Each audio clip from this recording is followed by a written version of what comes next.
Hejsa. I thought we'd do something a bit different today. I was tidying my bookshelves the other day and I came across this book.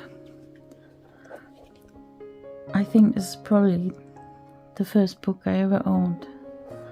And I definitely remember reading from it when I was 6 or 7 years old. I don't know if you can see. So that is Hans Christian Andersen Fairy Tales. And I think maybe that was me trying to write my name. Not sure what it actually says. So it only has a few of the fairy tales in here, but every time I come across this book, it just makes me happy. I so vividly remember reading this book and looking at the pictures. And it's just so lovely to look through it again. And here, I guess I thought this page needed some color. And this one. These spiders always scared me, I think, a little bit.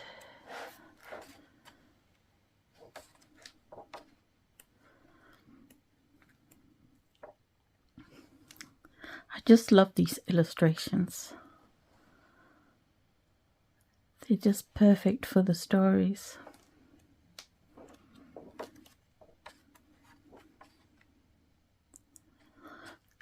And this illustration that it's just sort of embedded in my brain. You can see this book has been well read. Some of the pages are slightly torn.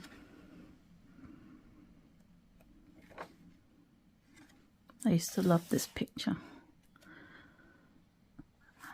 All these bright colors. Do you have books like this from your childhood that you just love to look through? So anyway, what I thought I would do is sit here and do some embroidery. I have a project that is very far behind. This is my embroidery, or my temperature embroidery for 2024. And let's see, yeah, I'm only just about catching up to April. So I'm going to sit here and work on that. And then I'm going to put a separate recording where I'm reading a Hans Christian Andersen fairy tale over the top of the video. And it's just a little break from everything that's going on in the world. And we can just sort of maybe get lost in the story. So I was going to read one of the stories in here. In Danish it's called Den lille Idas blomster, the little Ida's flowers. But it's actually not included in this English version I've got of Andersen's fairy tales. So instead I'll find a different one to read. And then maybe if I do another video like this, I should be able to find little Ida's flowers in a version online, so I can read that. And if you do enjoy this video and would like to see/listen to another one, please leave a comment or at least give the video a like, so that I know that this is something that you have enjoyed. Maybe suggest a story that I should read. I probably won't read The Little Mermaid because it's quite long. I'm not sure I've got the voice stamina to read a story that long. So I'll put away the books so I can do some embroidery. And then in a moment, voice over Carina will read a little story for you.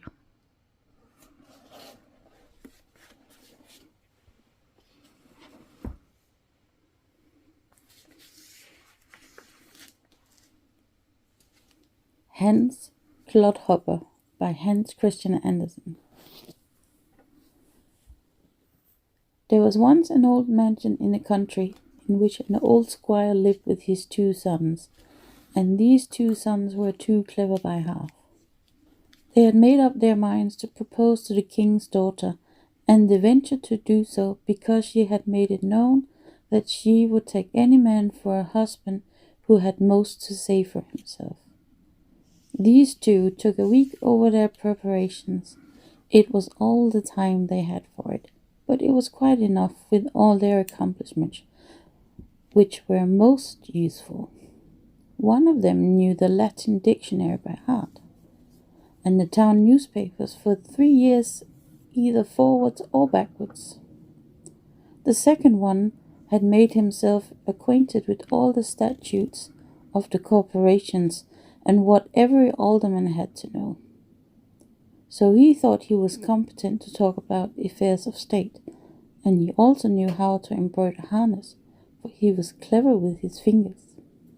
I shall win the king's daughter, they both had said, and their father gave each of them a beautiful horse.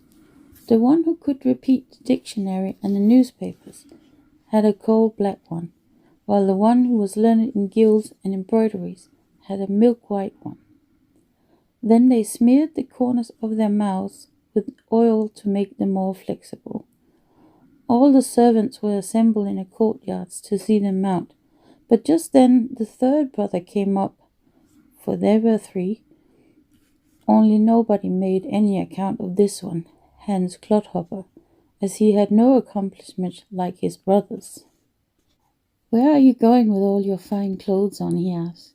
"To court, to talk ourselves into favour with the princess. Haven't you heard the news, which is being drummed all over the country?" And then they told him the news. "Preserve us! Then I must go too," said Hans Clodhopper. But his brothers laughed and rode away.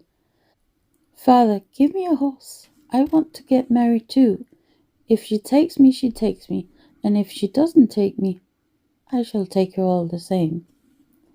"Stuff and nonsense," said his father. "I will give no horse to you. Why, you have got nothing to say for yourself. Now your brothers are fine fellows."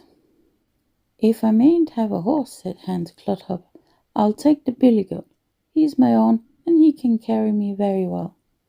And he seated himself astride the billy goat, dug his heels into its sides, and galloped off down the high road. Phew, what a pace they went at. "Here I come," shouted Hans Clodhopper, and he sang till the air rang with it. The brothers rode on in silence. They did not say a word to each other, for they had to store up every good idea which they wanted to produce later on, and their speeches had to be very carefully thought out. "Hello!" shouted Hans Clodhopper. "Here I come. See what I've found on the road." And he showed them a dead crow. "What on earth will you do with that, Clodhopper?" said they. "I will give it to the king's daughter." "Yes, I would do that," said they, and they rode on laughing. "Hello, here I come, see what I have found. One doesn't find such a thing as this every day on the road." The brothers turned round to see what it was. "Clodhopper," said they, "it's nothing but an old wooden shoe with the upper part broken off. Is the princess to have that too? Yes, indeed she is, said Hans, and the brothers again rode on laughing. Hello, hello, here I am, shouted Hans Clodhopper. Now this is famous. What have you found this time? Asked the brothers. Won't the princess be delighted? Why, said the brothers, it's only sand picked up out of the ditch. Yes, that it is, said Hans Clodhopper, and the finest kind of sand too. You can hardly hold it. And he filled his pockets with it. The brothers rode on as fast as they could, and arrived at the town gates a whole hour before him. At the gate the suitors received tickets in the order of their arrival, and they were arranged in rows, 6 in each file, and so close together that they could not move their arms, which was a very good thing, or they would have torn each other's garments off, merely because one stood in front of the other. All the other inhabitants of the town stood round the castle, peeping in at the windows to see the king's daughter receive the suitors, and as each one came into the room, he lost the power of speech. No good, said the princess, away with him. Now came the brother who could repeat the lexicon, but he had entirely forgotten it while standing in the ranks. The floor creaked, and the ceiling was made of looking-glass, so that he saw himself standing on his head. And at every window sat 3 clerks and an alderman, who wrote down all what was said, so that it might be sent to the papers at once, and sold for a halfpenny at the street corners. It was terrible, and the stoves had been heated to such a degree that they got red hot at the top. It is terribly hot in here, said the suitor. That is because my father is roasting cockerels today, said the princess. Bah, there he stood like a fool. He had not expected a conversation of this kind, and he could not think of a word to say, just when he wanted to be especially witty. No good, said the king's daughter. Away with him. And he had to go.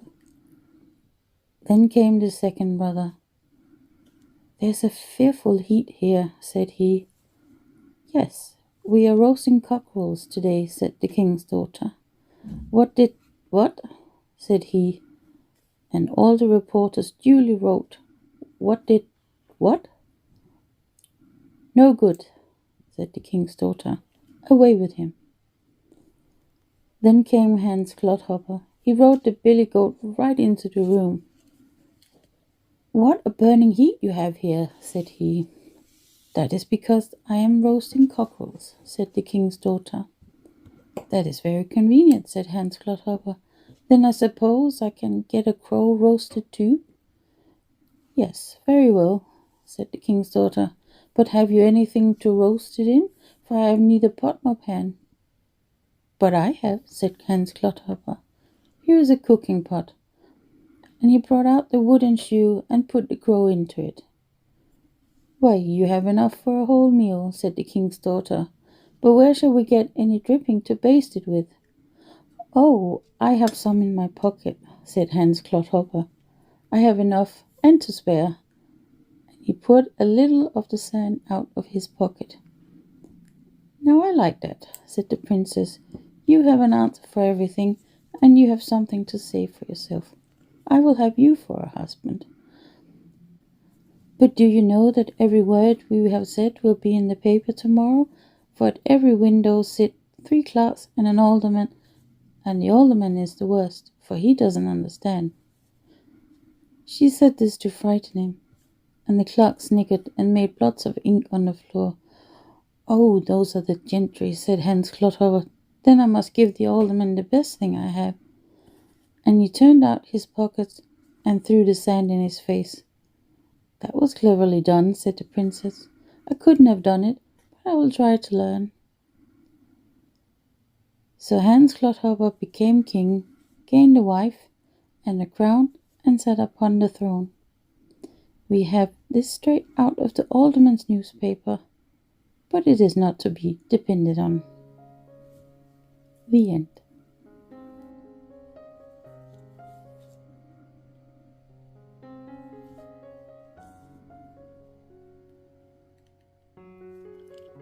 I hope you enjoyed that little story about Hans Clodhopper. I haven't read it in quite a while, probably many years, and it struck me how it's a lot funnier in Danish than it is in English. I don't know if it's because the Danish language is sort of old-fashioned, and it feels more old-fashioned in Danish than the English version does. I don't know. I don't know if that makes sense. But I hope you enjoyed it. The story and some stitching in the background, or stitching with the story in the background, however you want to look at it. So I got a bit more done on my temperature embroidery, which is good. I do really want to catch up on it. I think I want to catch up until, I don't know, let's say I finish May, and then I can start on the temperature embroidery for this year. If you'd like to see more videos like this with some quiet stitching and a story, leave a comment, or at least give the video a thumbs up, and subscribe while you're at it so you don't miss the next one. So thank you for watching. I hope you enjoyed it, and I hope you have a great day, whatever you're making.